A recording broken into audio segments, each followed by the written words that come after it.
Aquellas vacaciones de verano prometían ser las más tranquilas de los últimos años. Después de un semestre agotador en la universidad, mi único plan era pasar unos días con mi tía en un pueblo cerca de las montañas, donde el aire era limpio y el ruido apenas existía. Lo que no esperaba era que mi prima Lisa estuviera de visita también.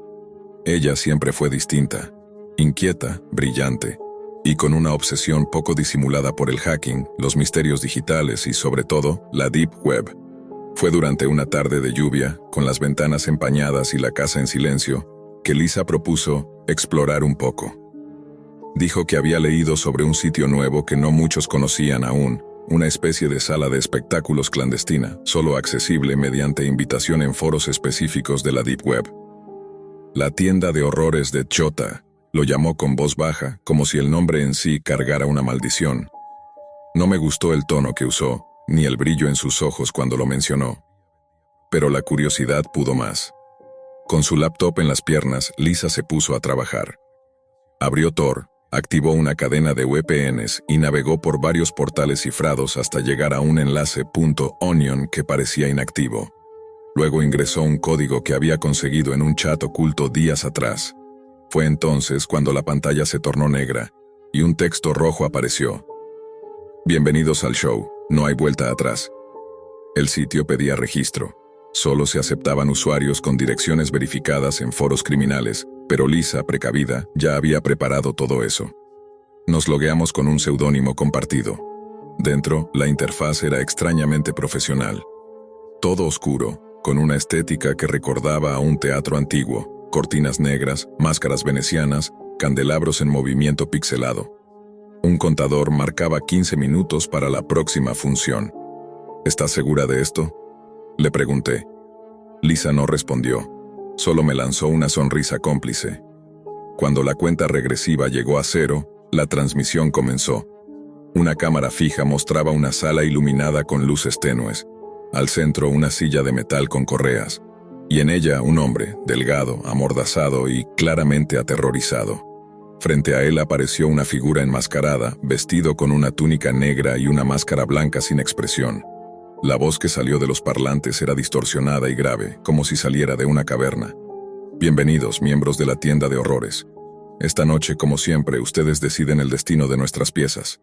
Hoy, Andrew Fisher, 32 años, acusado de pedofilia, aunque eso aquí no importa. En un costado de la pantalla se desplegó una lista de acciones: electroshock, cortes leves, tiro en la pierna, desangramiento lento, disparo letal. La gente votaba en tiempo real. El resultado más votado se ejecutaba. Todo era interactivo, como un juego sin moral. No tardamos en entender que no era actuación. Las expresiones, los gritos, la sangre, eran reales. Andrew lloraba, suplicaba, escupía sangre. Nadie lo ayudaba. La transmisión duró casi 1 hora. Al final el voto fue unánime. Disparo en la cabeza. El sonido seco del arma rebotó en nuestras paredes. Lisa cerró la laptop con manos temblorosas. Su rostro había perdido todo color. No dijimos nada durante varios minutos. El silencio era asfixiante. Luego, sin previo aviso, la laptop se encendió sola. La pantalla mostró una transmisión directa, sin interfaz. Solo el rostro de la máscara blanca. Ahora que han visto, deben participar, dijo la voz de Chota. El juego ha cambiado. O juegan, o mueren. Pensamos que era una amenaza genérica, una forma de intimidar. Hasta que llegó el mensaje. En mi teléfono, mi número personal. Dispara a Raymond Smith, coordenadas adjuntas. Tienes 3 horas, o Lisa muere en vivo. El mensaje venía acompañado por una foto de Lisa captada desde la ventana del cuarto minutos antes. La reconocí por la cortina, el ángulo y el miedo en su rostro. Salí corriendo al patio. No vi a nadie. Pero el mensaje era claro. Alguien nos vigilaba. Intentamos apagar todo, desconectarnos. Nada funcionó. Los dispositivos parecían infectados. Chota hablaba desde todas las pantallas. Estaba dentro. Sabemos quién eres. ¿Qué estudias? Tu expediente militar. Sabemos que eres tirador, dijo la voz. Era cierto. A los 19 estuve en la academia. No me gradué, pero fui entrenado. No quise seguir ese camino. Pero al parecer Chota sí. Las coordenadas llevaban a una zona industrial a 40 minutos en auto. Tomé la mochila con mi antigua pistola que aún conservaba. Lisa me miró con una mezcla de pánico y culpa. «No tienes que hacerlo», dijo. «Pero lo haré», respondí. «Porque te van a matar si no lo hago». Raymond Smith era un hombre común. Lo vi salir de un almacén, tomar su café en una esquina. No tenía escoltas. Nada indicaba que fuese un criminal. Pero eso no importaba para Chota. La orden era clara. Disparé una sola vez. En la cabeza. Limpio. Sin testigos. Volví al auto con las manos temblorosas, sintiendo que había dejado algo más que una vida en el suelo. Había perdido una parte de mí. Pensé que con eso acabaría, pero número. La transmisión se reanudó al llegar a casa. La máscara de Chota ocupaba toda la pantalla. Y Lisa, amarrada, llorando, detrás. Gracias por participar, pero las reglas siempre cambian. Hoy el espectáculo requiere un cierre inesperado. El disparo vino después. La sangre salpicó la cámara. Mi grito retumbó en las paredes de la casa. Todo se volvió negro. La transmisión se cortó.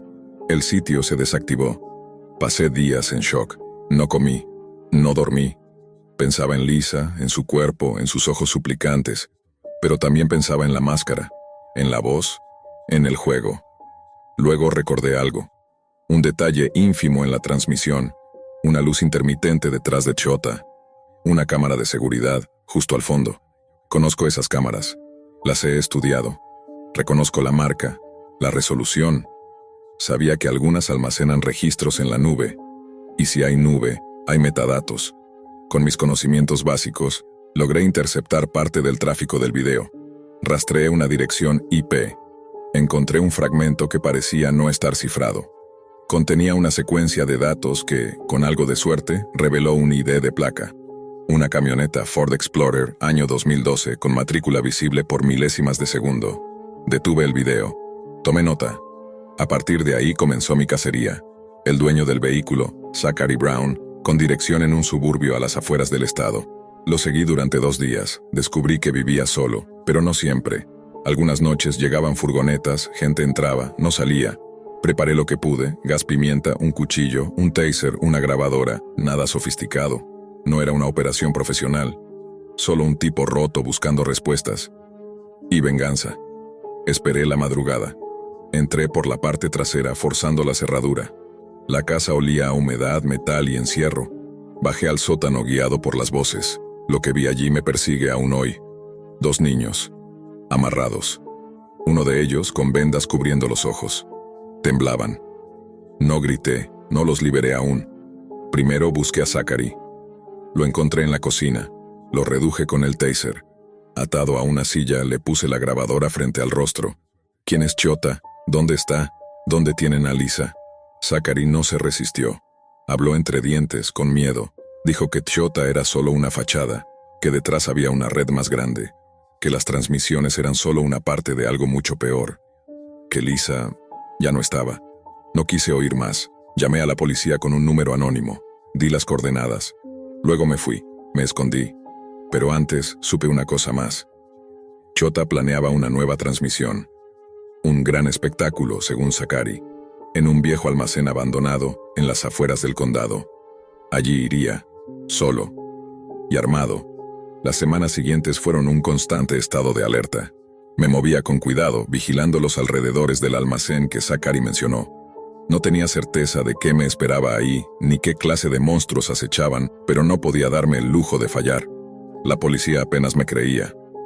Al principio dudaban de la existencia de la tienda de horrores y sus transmisiones, pero las pruebas que entregué, el video de Zachary y las coordenadas de los niños, hicieron que el caso se moviera, aunque lentamente. Mientras esperaba el día señalado, Lisa y yo nos habíamos convertido en una extensión el uno del otro. Ella me había mostrado la puerta hacia un mundo que yo jamás pensé cruzar. Yo le había enseñado a manejar un arma, a defenderse. En esos momentos, su ausencia se sentía como un vacío físico, como si el aire hubiera perdido densidad y la luz se filtrara con dificultad. No dormía. Ni siquiera la sensación de estar armado y preparado podía calmar mi mente. Por las noches, repasaba mentalmente cada detalle de aquella transmisión inicial, intentando encontrar algún error, alguna pista que se me hubiese escapado. Sabía que Chota no era un solo hombre, Zachary lo dijo claro. Era una red, un entramado perverso que manipulaba a personas desesperadas para crear un espectáculo de terror. Y sin embargo, ahí estaba yo, dispuesto a entrar a su terreno, a enfrentar lo desconocido. Llegó el día, oscuro, húmedo, con nubes bajas que cubrían el cielo. Me acerqué en auto al almacén, una estructura de metal corroída, con grafitis y ventanas rotas. La calle estaba desierta, salvo por algunos gatos que huían al verme.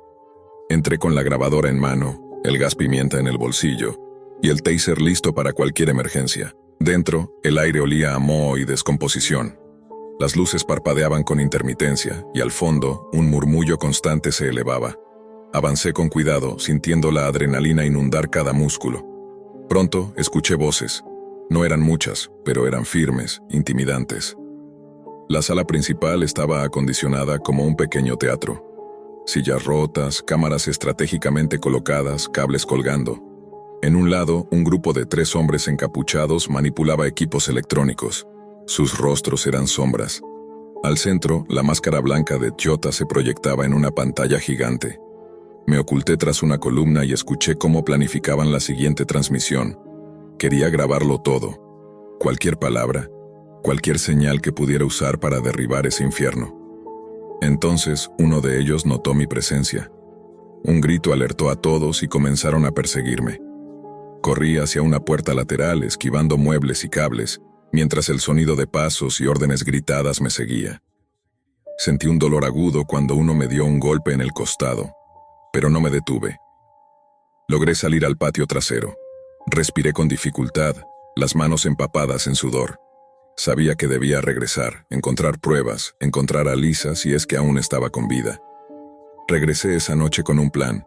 Usaría la grabadora oculta, mi gas y el taser para sorprenderlos. Sabía que no podía confiar en nadie más. Tenía que ser yo solo. No había margen para errores.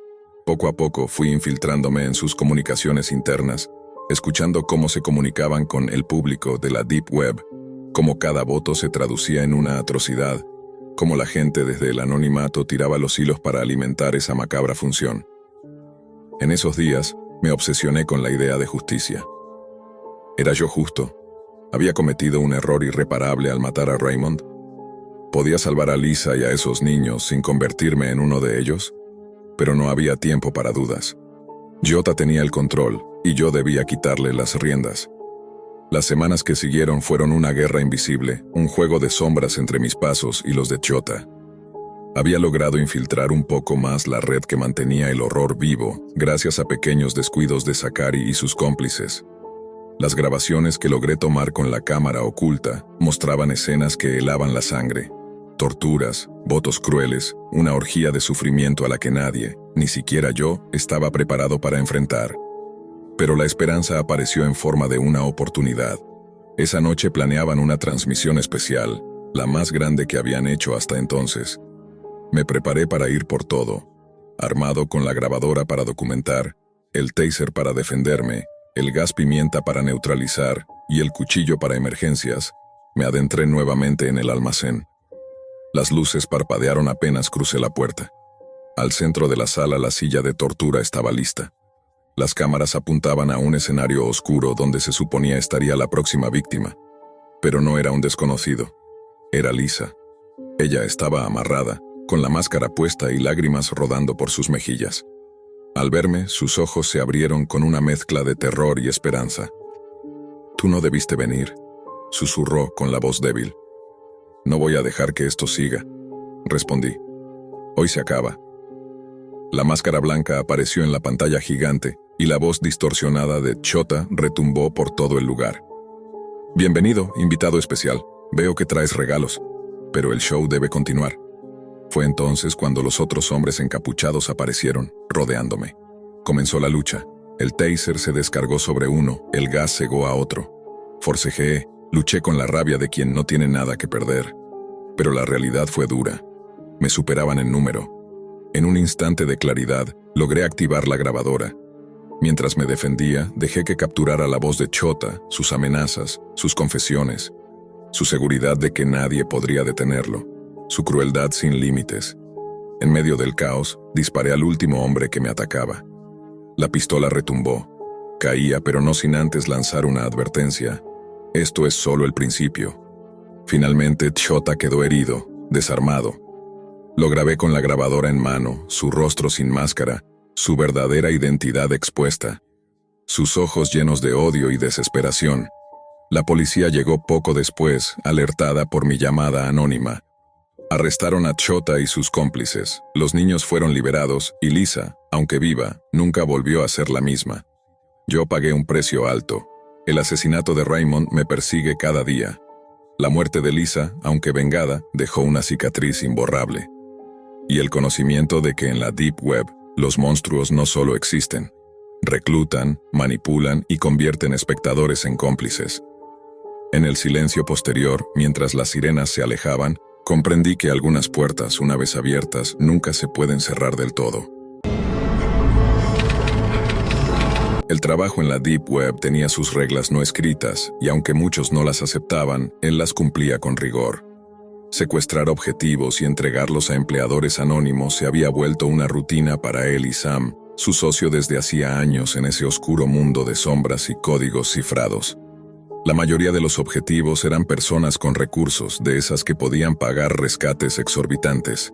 Gente con miedo, desesperada por volver a la luz, mientras ellos, en la penumbra digital, negociaban y operaban con frialdad quirúrgica. Nadie preguntaba el destino final de esos secuestrados, y nadie se sorprendía cuando desaparecían sin dejar rastro. Pero ese encargo, el último que recibieron, rompió ese patrón con una sensación extraña, un escalofrío que no pudo sacudirse. Capturar a un joven de 19 años, que no parecía un blanco rentable ni relevante para la red, y que además vivía con sus padres, era inusual. Más extraño aún fueron las instrucciones.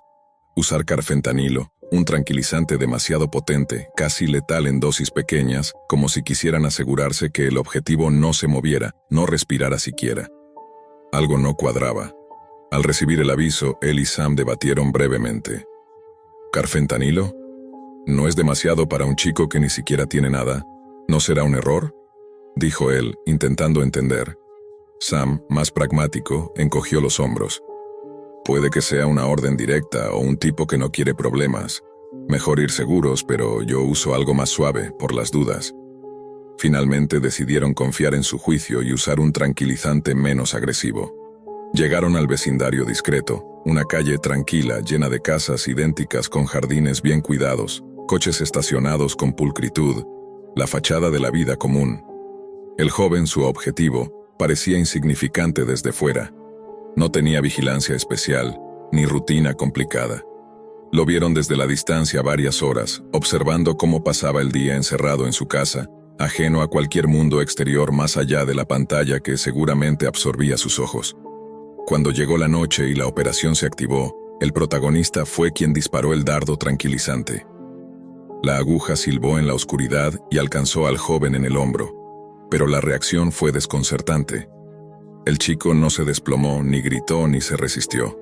En lugar de eso, lo miró fijamente, con una calma inquietante, una expresión que parecía esconder un abismo de cosas inconfesables y que paralizó al protagonista con un terror primitivo. Esa mirada tenía algo que no podía explicar, una presencia que iba más allá de la piel. Decidió entrar, confiado en que el efecto del tranquilizante lo inmovilizaría. Pero al abrir la puerta, la casa estaba en silencio. No había señales del joven. La cama estaba deshecha, pero no había rastro de su cuerpo.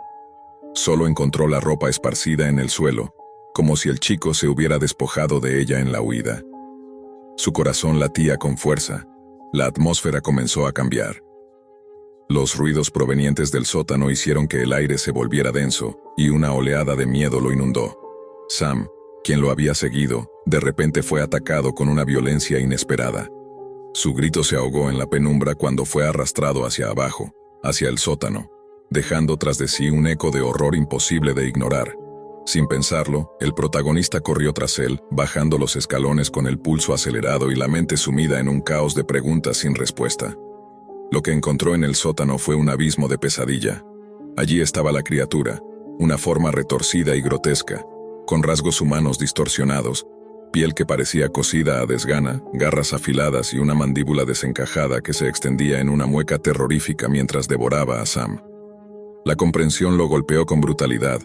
Aquello era el joven que habían venido a capturar, transformado en algo que desafiaba toda lógica y humanidad. Atónito y aterrorizado, el protagonista sintió cómo su mundo se desmoronaba. La Deep Web no era solo un lugar para criminales y traficantes. Allí habitaban monstruos, entidades que escapaban a la razón, que se alimentaban del miedo y la oscuridad.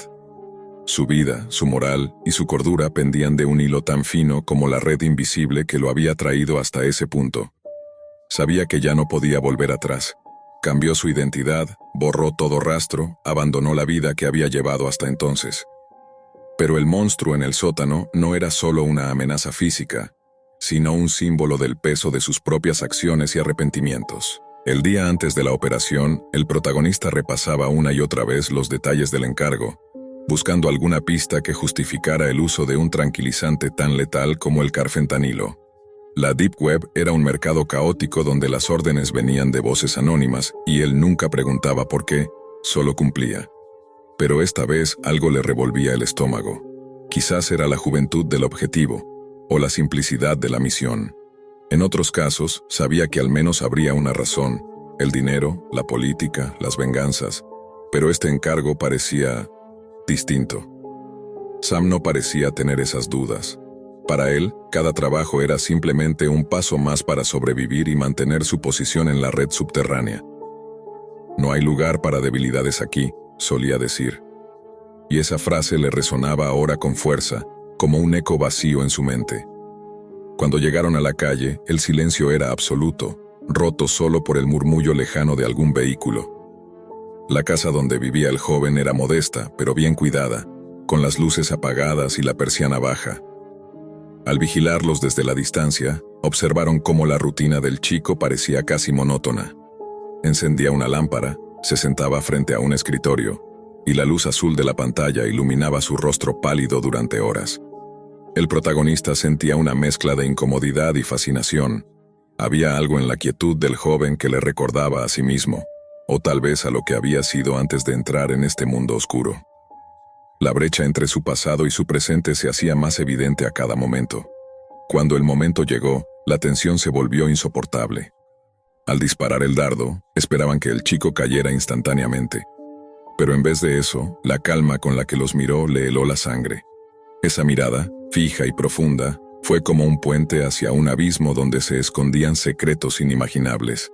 Entrar en la casa fue una decisión tomada en un instante, impulsada por la incertidumbre y el miedo creciente. Los pasos resonaban en las habitaciones vacías, el aire parecía haberse espesado, y el silencio se volvió una presencia tangible. Al notar que el cuerpo del objetivo no estaba, y que solo quedaban sus ropas en el suelo, una sensación de pavor se instaló en el protagonista. Los ruidos sordos que provenían del sótano rompían la atmósfera de normalidad. El destino de Sam, que en ese momento estaba cerca, se tornó incierto. El ataque fue brutal, inesperado. La desesperación y el horror se fundieron en la mente del protagonista, obligándolo a tomar una decisión que cambiaría su vida para siempre. Al bajar al sótano, la realidad que encontró desafiaba toda lógica humana. La criatura que devoraba a Sam era una aberración que mezclaba lo humano y lo monstruoso, como si la naturaleza misma se hubiera retorcido en un experimento macabro. En ese instante comprendió que no solo estaban lidiando con un simple objetivo de secuestro. La Deep Web, ese lugar que creían conocer, era un abismo aún más oscuro, habitado por horrores que escapaban a la razón. La noche se cerraba con un manto opaco y silencioso, mientras el protagonista trataba de ordenar sus pensamientos, aferrándose a la rutina que le había servido durante años en la Deep Web. Había aceptado muchos trabajos, secuestros, extorsiones, tráfico oscuro. Cada misión lo endurecía un poco más, borrando la línea entre lo humano y lo monstruoso que él mismo podía llegar a ser. Pero esta operación no se parecía a ninguna otra. La simple idea de usar carfentanilo, una droga que podía matar en segundos si no se manejaba con extrema precisión, lo había hecho dudar. Aquel encargo era distinto, no solo por el objetivo, sino por el silencio que lo rodeaba. No hubo llamadas ni mensajes aclaratorios, solo la orden puntual y fría. Capturar al joven, usar carfentanilo, no preguntar. Sam se mantuvo firme, como siempre, en su postura pragmática. Si nos mandan eso, debe ser por algo. No podemos arriesgarnos a fallar, dijo con la voz dura. Él no mostraba miedo, pero el protagonista podía sentir la tensión tras esa fachada. Los dos eran una unidad en ese submundo, pero algo en esta misión estaba empezando a agrietar esa confianza. Llegaron a la zona residencial bajo el manto oscuro, estudiando la casa desde lejos, las ventanas selladas, las cortinas corridas. El joven vivía encerrado, un espectro en su propio hogar. Días de vigilancia solo confirmaron que no era alguien de interés para el crimen tradicional. Ni drogas, ni dinero, ni enemigos aparentes. Solo un chico común, quizá demasiado común para lo que se esperaba de un objeto en la Deep Web. Cuando llegó el momento de actuar, el protagonista se armó de valor. Apuntó, disparó el dardo con el tranquilizante que consideró seguro, y el joven fue alcanzado.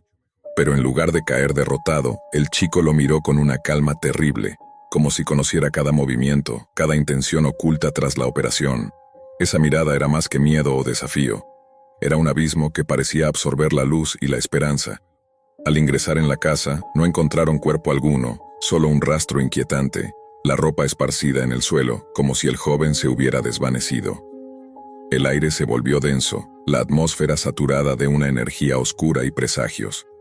Los sonidos extraños provenían del sótano, un lugar al que nadie parecía haber ido en años. Sin opciones, bajó para buscar a Sam, quien estaba siguiendo pistas al otro lado de la casa. Lo que presenció a continuación desbordó toda comprensión humana.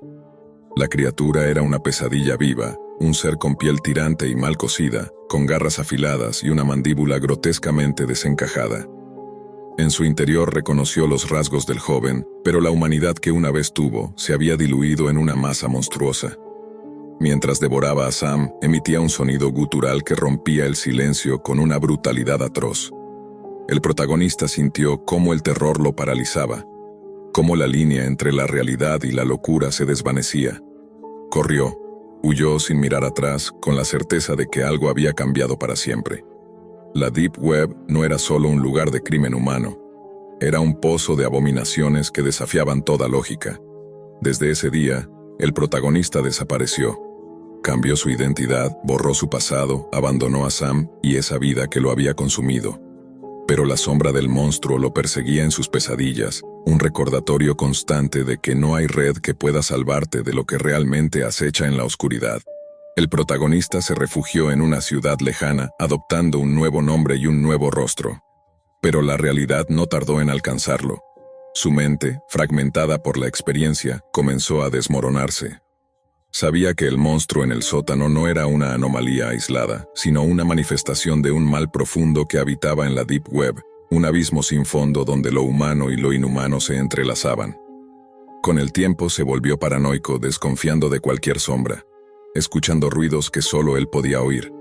Los ecos de aquella noche lo acosaban, la imagen de Sam siendo devorado tatuada en su memoria.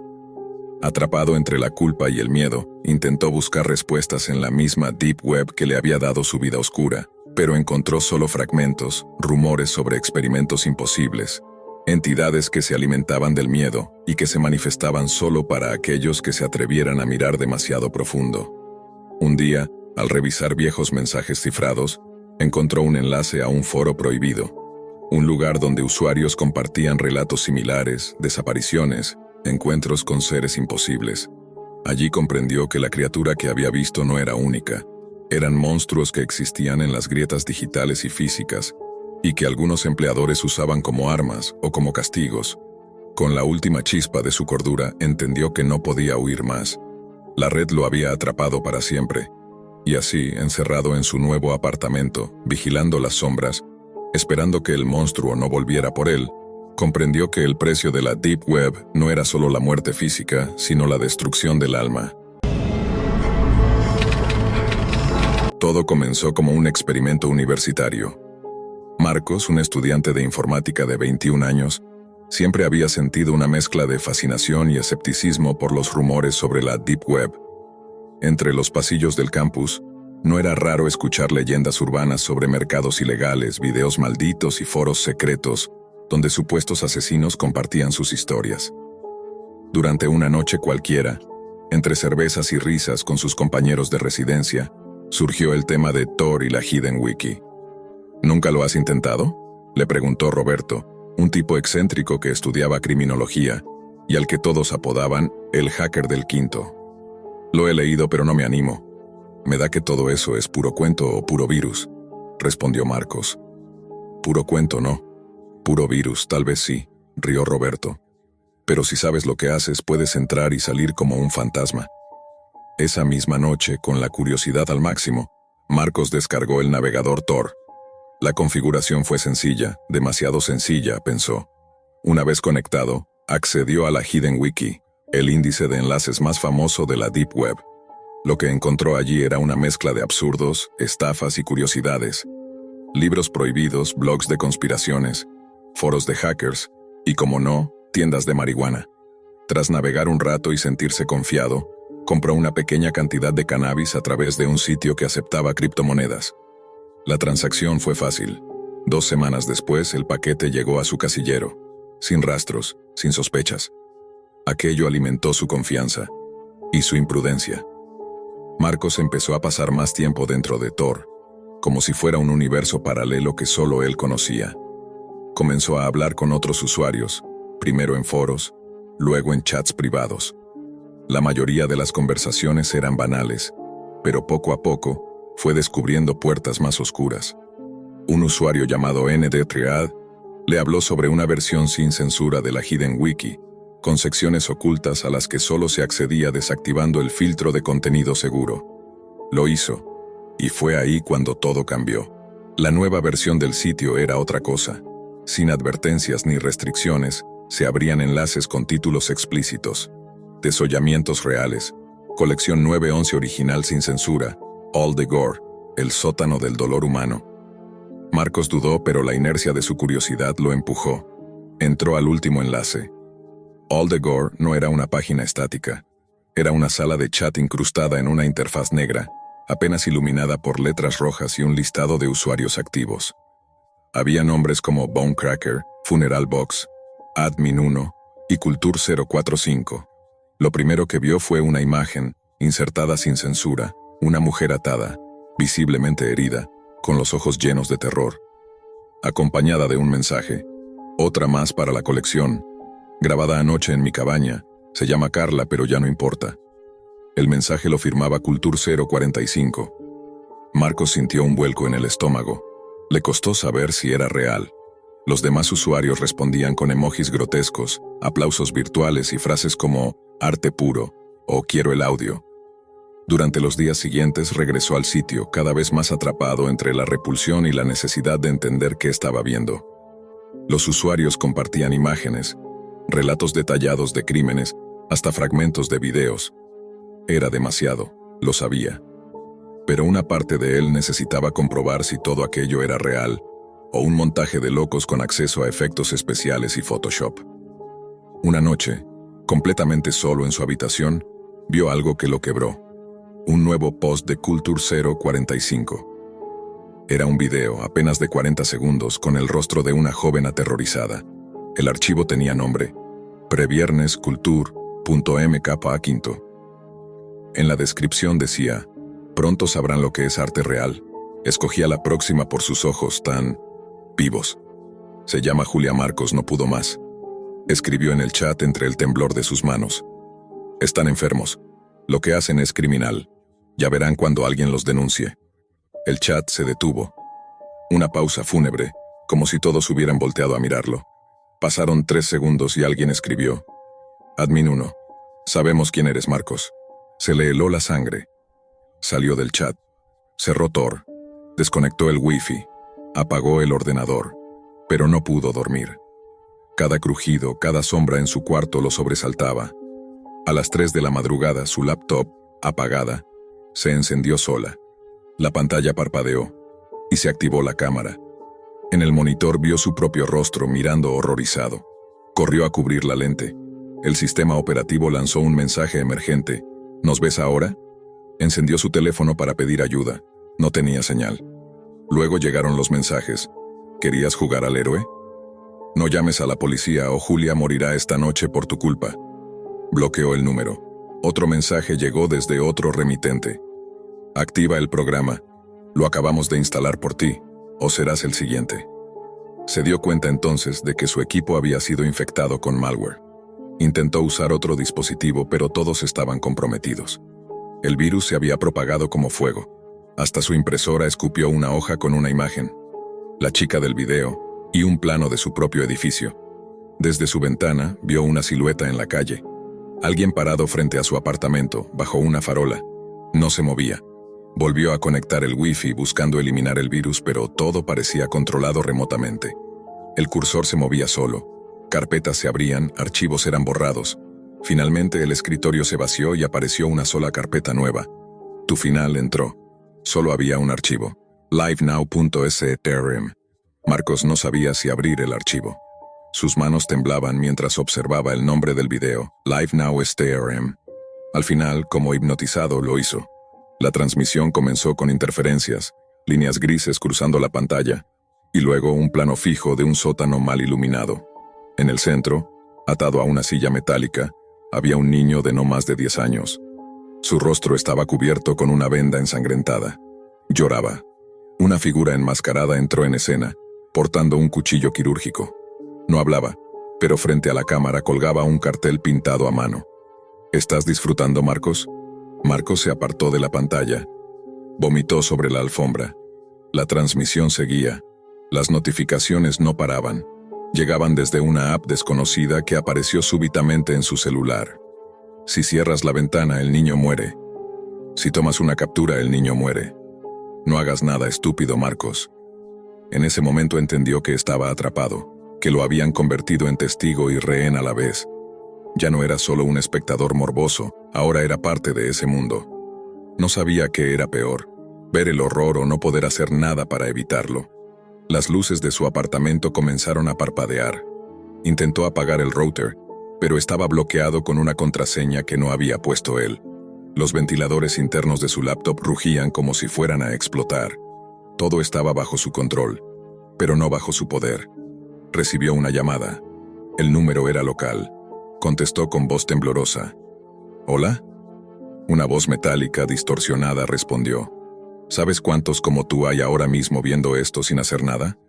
Colgó. Corrió al baño y abrió el grifo. Se lavó el rostro una y otra vez esperando despertar. Al regresar a su cuarto, el video había cambiado. El niño ya no estaba. En su lugar, una pizarra colgaba con un nuevo mensaje. Ahora es tu turno de entretenernos. De pronto, su celular vibró. Alguien había enviado mensajes a todos sus contactos. Padres, amigos, profesores, incluso a su exnovia. Capturas del sitio All the Gore, con el nombre de usuario que él había usado, y el video del niño llorando. El mensaje era claro. Marcos disfruta esto. Él nos lo pidió. El horror se transformó en pánico absoluto. Estaba siendo incriminado. Buscó apoyo en su amigo Roberto, el mismo que le había hablado de la Deep Web. Le escribió por Telegram adjuntando todo lo que tenía. A los 10 minutos Roberto respondió: «Borra todo, ya no puedo ayudarte». «¿Qué? ¿Por qué?», gritó Marcos en voz alta como si esperara una respuesta del vacío. Y la respuesta llegó. Desde la laptop, una voz en vivo se activó. No era grabada, era directa. Roberto también estuvo aquí, pero eligió callar. Tú no, tú quisiste jugar al héroe. Marcos retrocedió. Las luces del pasillo parpadearon. El timbre sonó, una vez, luego otra, luego golpes en la puerta. No eran toques suaves, eran puñetazos. Intentó llamar a la policía, pero la línea fue interceptada. En la pantalla del teléfono apareció: «No hagas eso». Tomó un cuchillo de la cocina. Temblando, se arrastró hacia la puerta y miró por la mirilla. Un hombre de traje negro y máscara blanca estaba parado justo frente a ella, inmóvil. En su mano, sostenía un celular. Lo levantó. En la pantalla, Marcos vio su propia cara. Retrocedió. Cerró todas las ventanas. Puso muebles frente a la puerta. Encendió la televisión esperando distraerse. Pero no había señal. Solo ruido blanco. Hasta que la pantalla se tornó negra. Y apareció su rostro, en vivo, desde su laptop. Como si todo su departamento fuera ahora una sola cámara de tortura. La pantalla mostró otro mensaje. Sigue las instrucciones. Paso 1. Ejecuta el archivo que hemos subido a tu sistema. Buscó en su escritorio. Ahí estaba. Surrenderme.exe. No quería hacerlo, pero si no lo hacía, sabían cómo hacerlo quedar como culpable. Sabían cómo encontrarlo, cómo dañarlo, cómo destruir su vida. La paranoia era total. Intentó escribir una nota de auxilio en un cuaderno, con la idea de mostrarla por la ventana. Pero al abrirla se encontró con algo imposible. Ya había una nota escrita en ella. No pierdas tiempo escribiendo, mejor entretenos. Se le cayó el bolígrafo. Ya no sabía qué era real y qué no. El miedo había tomado forma de alucinación. Cada rincón del apartamento parecía mirarlo. El timbre volvió a sonar, esta vez 3 veces seguidas. Luego, silencio. Abrió lentamente la cortina. El hombre enmascarado ya no estaba, pero había un sobre pegado a la puerta. Lo tomó. Adentro, una USB negra sin marcas. La insertó en una laptop vieja que tenía guardada. Dentro había un solo archivo, un documento titulado Confesión Obligada.iih. Al abrirlo, leyó el encabezado. Yo, Marcos Aille, declaro haber participado activamente en la distribución de material audiovisual de carácter criminal y pederasta. La confesión estaba escrita con detalle, incluyendo fechas, supuestas víctimas, seudónimos de otros usuarios y hasta direcciones IP falsas. Era una trampa legal perfecta. Si ese archivo llegaba a las autoridades, él estaría acabado. La laptop vieja se apagó sola. Al volver a encenderla, ya no arrancaba. La USB también estaba vacía. A las 2 de la madrugada recibió una nueva llamada. La misma voz, distorsionada, esta vez más burlona. Ya casi terminamos, Marcos. Un último espectáculo, y te dejaremos ir. Y entonces un nuevo video comenzó. Esta vez, grabado desde afuera de su edificio. Se veía su ventana, con él asomado. En tiempo real. Fue entonces cuando entendió que ya no había ninguna separación entre el mundo digital y su vida real.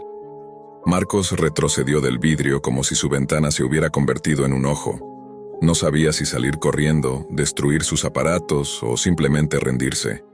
Pero la palabra que aparecía en todas las pantallas que poseía era una sola. Obedece. El mundo exterior parecía lejano, inalcanzable. La calle estaba desierta. Nadie contestaba sus mensajes. Era como si el tiempo se hubiera detenido dentro de su apartamento, aislado del resto del mundo. Solo quedaban ellos. All the gore. La laptop volvió a emitir sonido. Esta vez, la voz era la de una mujer. Su tono era suave, casi maternal, pero no menos escalofriante. Ahora vas a ver lo que ocurre con los héroes. Presta atención. El video comenzó. Era una transmisión en directo, pero no de un sótano oscuro como antes. Era una sala bien iluminada, como un cuarto de interrogatorio. En el centro, esposado a una silla metálica, estaba un rostro familiar. Roberto, su compañero, el que le había mostrado cómo acceder a Thor. Marcos gritó, ¿qué mierda hacen? ¡Déjenlo! En la pantalla, Roberto levantó la cabeza. Tenía un ojo hinchado, la boca ensangrentada. Y entonces habló. No los desafié, solo los ayudé. Perdóname, Marcos, no quería esto. Un golpe seco apagó su voz. El video se cortó. Luego, otra carpeta apareció en el escritorio de Marcos. backupfinal.zip. Al abrirla, se encontró con un archivo encriptado, con cientos de imágenes, videos y documentos que simulaban una red de tráfico en la que él era el nodo central.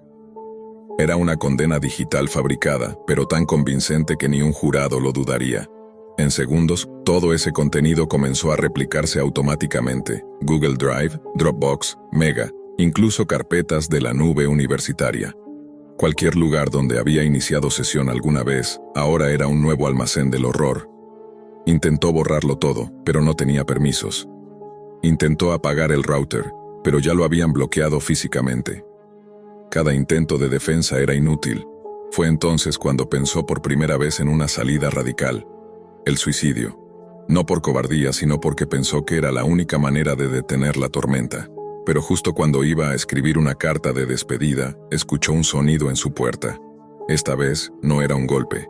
Era una clave numérica siendo ingresada. El cerrojo electrónico comenzó a parpadear. Se desbloqueó, corrió al armario, tomó el bate de béisbol que tenía desde el colegio y se atrincheró tras la puerta del baño. Escuchó pasos, pausados. No uno, sino varios. Eran por lo menos 3 personas. Sentía sus respiraciones. Marcos, susurró una voz masculina desde el pasillo.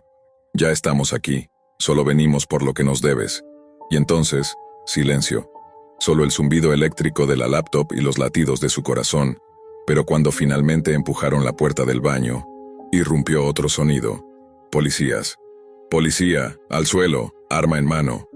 En segundos el apartamento se llenó de agentes encapuchados. Marcos gritó, cayó al suelo. Los invasores fueron reducidos. En el forcejeo, una máscara cayó.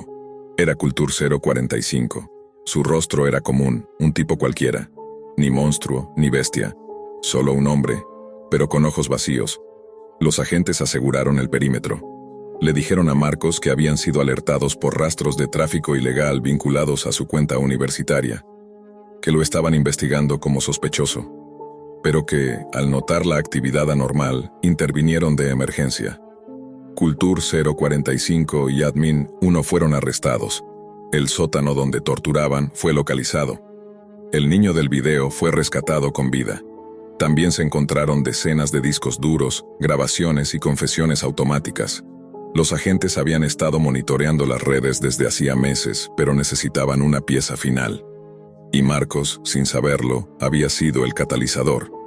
Días después, sentado en una sala blanca con psicólogos y agentes, Marcos no podía hablar. Sus manos seguían temblando. Sus noches eran un desfile de pesadillas. Había sido liberado de los cargos, absuelto y reconocido como víctima forzada. Pero nada de eso borraba las imágenes, ni el sonido de los gritos, ni la presencia de esos ojos detrás de la máscara.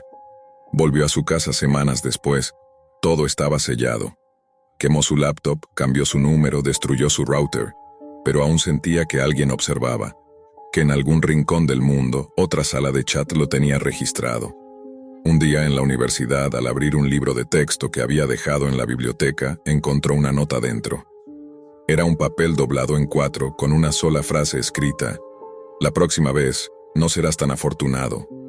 A uno se levantó de la silla, sudando. Miró a su alrededor. Nadie lo miraba, nadie sabía, pero él sí. Desde entonces no volvió a conectarse a Tor, no volvió a curiosear. Y cuando alguien mencionaba la Deep Web en una conversación casual, Marcos no decía nada, solo observaba, y por dentro, temblaba. Después de 2 años de relación, Katie decidió terminar con él. La noticia le llegó como una puñalada fría en el pecho, sin advertencia, sin razón aparente. Solo un mensaje de voz corto, apenas 2 minutos de frases vagas y silencios incómodos.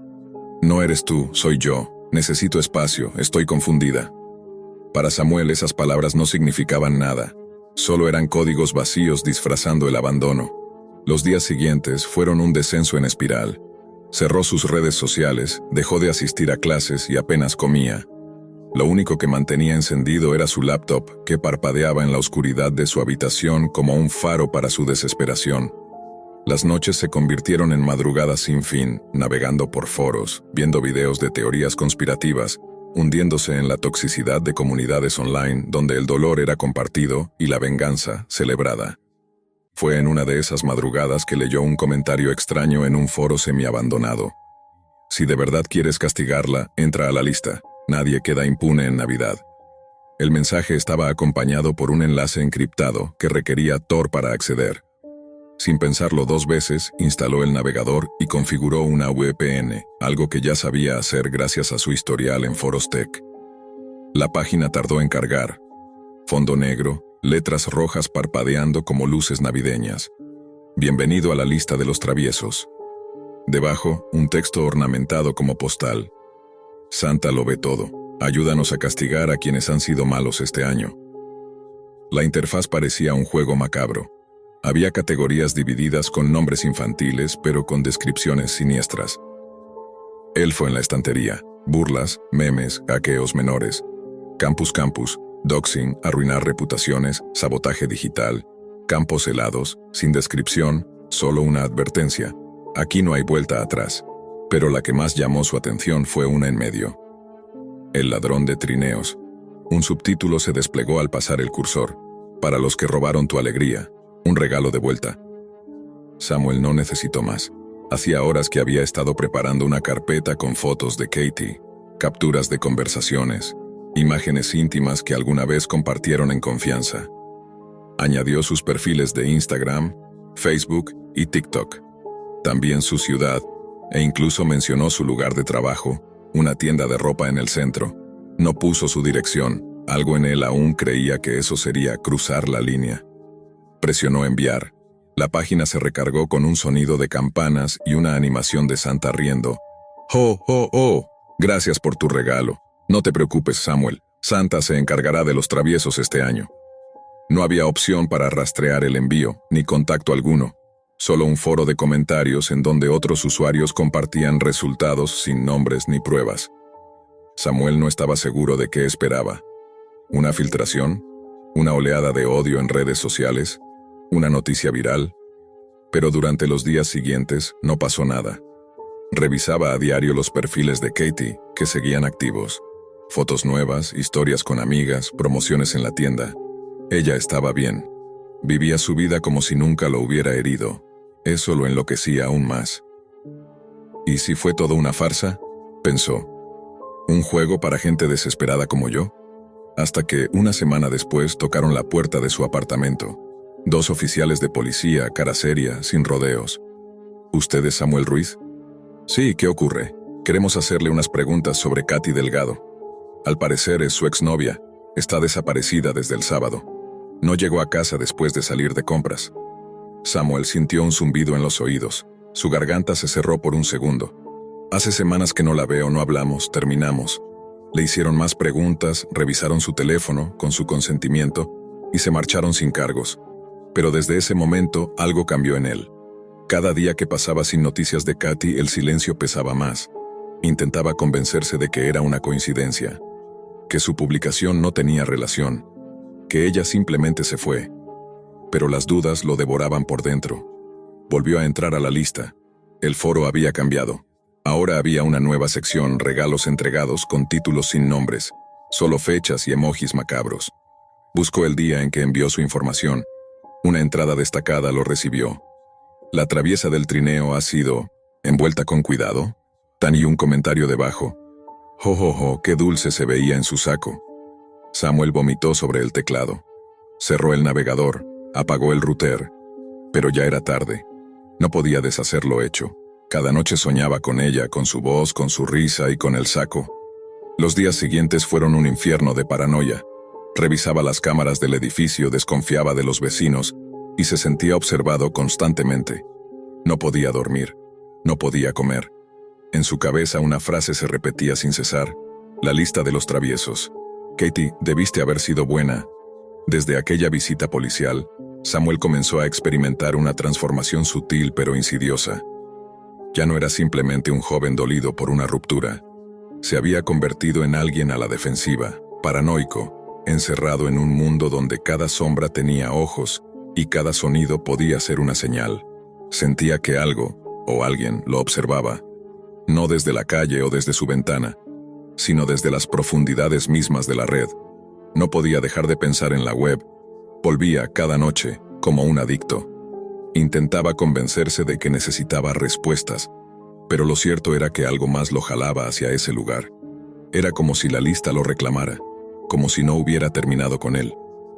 La página seguía activa, pero ahora parecía más viva, como si supiera quién era él. Al iniciar sesión, algo que ahora se hacía automáticamente, aparecía una animación nueva, una chimenea encendida, un pie de árbol decorado con objetos diminutos. Uno de ellos era una figura que se parecía a Katy, un muñeco de trapo con su misma ropa, su mismo peinado, y debajo una leyenda: un regalo inolvidable para ti, Samuel, con cariño, Santa. Cerró la página de golpe. No podía denunciar, no podía contarle a nadie. Él mismo había subido la información, él mismo había hecho posible todo. Y aun si quisiera hablar, ¿cómo demostraría lo que vio? ¿A qué autoridad se le puede explicar que una página de la Deep Web convirtió su venganza en un asesinato ritualizado? El insomnio se volvió crónico. Su cuerpo se debilitaba día a día y con él, su mente. Comenzó a ver cosas. Primero, destellos. Luego, siluetas. Gente con gorros navideños mirándolo desde las ventanas o desde el reflejo de la televisión apagada. Cada vez que cerraba los ojos, la frase se repetía en su mente como un villancico diabólico. Katie, debiste haber sido buena. Katie, debiste haber sido buena. En una de esas madrugadas, incapaz de resistirse, entró otra vez. El sitio había cambiado de nuevo. Ya no era una simple base de datos criminal disfrazada de juego navideño. Ahora tenía animaciones, un mapa interactivo, incluso una sección de elogios donde usuarios dejaban reseñas de los castigos aplicados. Un texto lo sacudió. Hicieron exactamente lo que pedí. Solo quería que dejara de hablar con mi ex, y ahora ella no hablará con nadie más. Gracias, Santa. 5 estrellas, debajo, una firma. Usuario, Blitzenrules 87. Le temblaban las manos. Quería cerrar la ventana, pero el cursor se negaba a moverse. Sintió que alguien sujetaba su muñeca. No físicamente, pero con la misma fuerza. Una voluntad digital, una entidad que se extendía más allá del código, más allá de los servidores. La lista no era un simple foro, era un ecosistema, una red secreta de voluntarios, ejecutores, fanáticos, gente que no solo odiaba, actuaba, y lo peor, parecía que ya no podía salir. Esa misma semana, comenzó a recibir correos, cuentas anónimas, todos con asuntos inquietantes como: ¿ya preparaste tu carta este año? ¿Quién será tu próximo travieso? Santa no olvida. Uno de ellos contenía una imagen que lo dejó sin aliento. Era su rostro, dormido. La imagen estaba tomada desde fuera de su ventana, a varios pisos de altura. Al fondo, apenas visible, una figura con abrigo rojo y barba falsa, agitando una mano. El mensaje era claro. Él había cruzado un umbral. Ya no era solo un cliente de la lista, ahora era parte de ella. Pasaron los días, pero no el tormento. Empezó a ver publicaciones en otros foros donde se mencionaban leyendas urbanas sobre Santa Oscuro o la Campaña Roja. Historias de venganzas cumplidas a cambio de almas, de grupos secretos que ofrecían soluciones navideñas a problemas humanos. La constante en todos ellos era una página oculta, disfrazada de juego o cuento, accesible solo para quienes realmente deseaban herir a alguien. Lo peor fue descubrir que la lista de los traviesos no era reciente. Existía desde hacía más de una década. Cada diciembre, se reactivaba por ciclos cortos, atrayendo a usuarios desesperados. Y luego desaparecía como si nunca hubiese estado allí. Comenzó a encontrar testimonios similares al suyo. Historias de exnovios vengativos, jefes resentidos, estudiantes dolidos, que terminaron devastados por las consecuencias. Algunos terminaron en psiquiátricos, otros se suicidaron, unos cuantos desaparecieron sin dejar rastro, como si la lista también los hubiese envuelto. Una noche, su computadora se encendió sola. La pantalla negra brilló y apareció una frase: Samuel, ha pasado un año. ¿A quién quieres castigar ahora? Debajo, una casilla vacía, y el reloj comenzó a contar regresivamente. Samuel no durmió esa noche, ni la siguiente, ni la siguiente. El contador en la pantalla era lo primero que veía al despertar y lo último antes de intentar dormir. 4 días, 13 horas, 22 minutos. La casilla seguía vacía. Cada día aparecían sugerencias automáticas, nombres al azar, rostros de gente que conocía, incluso el suyo propio. El sistema estaba vivo. Empezó a recibir mensajes en su celular, pese a que había cambiado el número. No queremos ponerte en la lista, Samuel. Vamos, escoge un nuevo travieso, Katy ya no puede jugar. Las reglas son claras. No puedes irte sin dar algo a cambio. Lo seguían, lo sabían todo. Una noche, encontró un sobre bajo su puerta. Adentro, una tarjeta navideña con música distorsionada que decía: Te observamos desde el trineo, el saco está vacío. Y entonces entendió la mecánica perversa. Cada año, quienes participaron debían volver a ofrecer un nuevo travieso, o se convertían en uno. Samuel no quería saber qué ocurría con aquellos que no cumplían, pero ya no tenía fuerza, apenas salía de casa. No respondía llamadas. Su familia pensaba que estaba deprimido. No sabían que estaba al borde de desaparecer. Cuando el reloj llegó a 0, Samuel esperaba algo inmediato. Un golpe, una entrada forzada, un castigo. Pero no ocurrió nada, al menos no al principio. Esa misma semana notó que su reflejo en el espejo tardaba en imitar sus movimientos. Pensó que era por el insomnio, pero no. Algo estaba mal. Había noches en las que se veía dormido en el reflejo. Aún estando despierto, Otras veía a Katie, mirándolo desde el fondo, sus ojos llenos de escarcha y tristeza. Una madrugada la computadora se encendió por sí sola otra vez. Esta vez la pantalla mostraba un campo nevado, con sacos apilados como regalos sin abrir. Uno de ellos tenía su nombre. La etiqueta colgaba con letras doradas. Travieso número 45, Samuel R. Sintió que algo se movía en la habitación. Se giró, pero no había nadie. Entonces, sonó un villancico distorsionado. La misma voz infantil que antes lo felicitó por su regalo. Samuel fue malo, muy malo este año. Y Santa lo sabrá. Corrió hacia la puerta. Estaba abierta. Pero afuera no había pasillo, ni vecinos, ni luces. Solo un paisaje de nieve. El mismo que la pantalla mostraba. Lo último que escuchó fue un sonido de pasos sobre la nieve y una risa profunda que no era del todo humana. Días después, la policía encontró su apartamento vacío. No había señales de lucha ni pruebas de salida forzada. El lugar estaba en orden, salvo por una laptop encendida, con una página oscura que mostraba un trineo. Sobre él un saco nuevo, con una etiqueta que decía Samuel R., entregado con éxito. No había nadie que pudiera entenderlo, nadie que supiera la historia completa, nadie que imaginara que en algún rincón oculto de la Deep Web, una entidad disfrazada de tradición navideña seguía recolectando traviesos, uno por uno. Y la lista aún estaba abierta, esperando al próximo corazón roto, esperando el próximo nombre.